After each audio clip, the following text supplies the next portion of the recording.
L'homme ne vivra pas de pain seulement, mais de toute parole qui sort de la bouche de Dieu.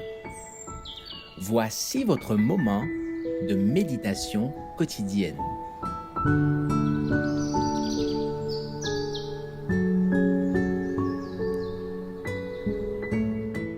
Avec Dieu chaque jour. Confessez vos péchés les uns aux autres, le 28 janvier. Confessez donc vos péchés les uns aux autres et priez les uns pour les autres, afin que vous soyez guéris.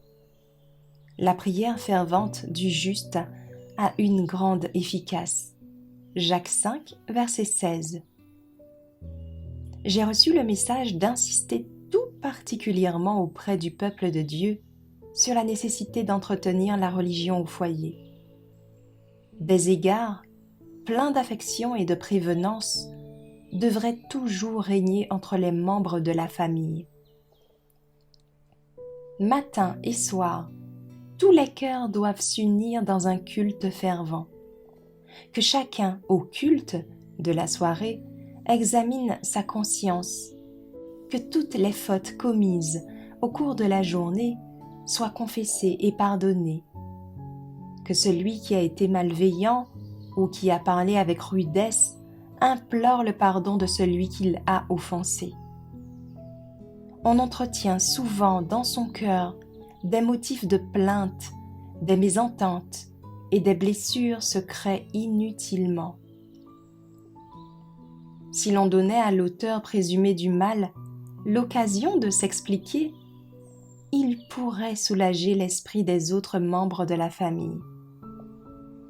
Confessez donc vos péchés les uns aux autres et priez les uns pour les autres, afin que vous soyez guéris de toutes vos infirmités spirituelles et que vous soyez débarrassés de vos tendances au péché.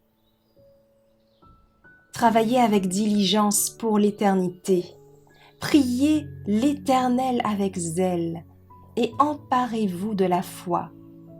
Ne vous confiez pas à un bras de chair, mais ayez une foi implicite en la direction divine.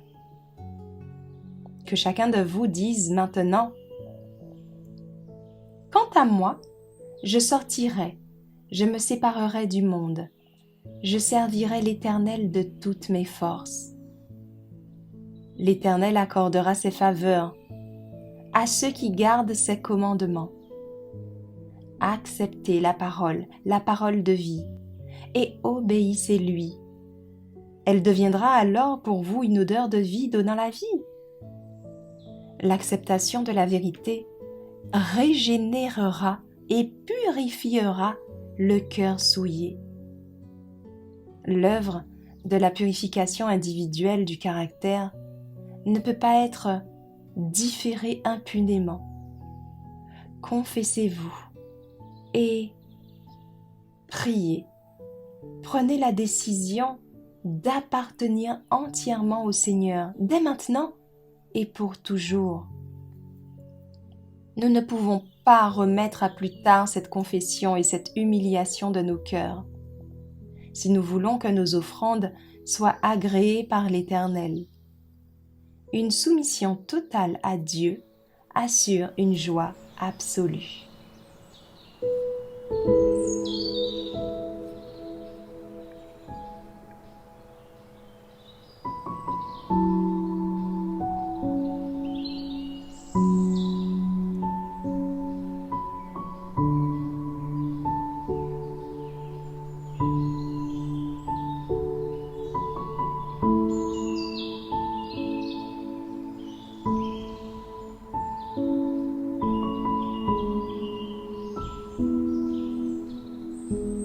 Merci d'avoir écouté cette présentation.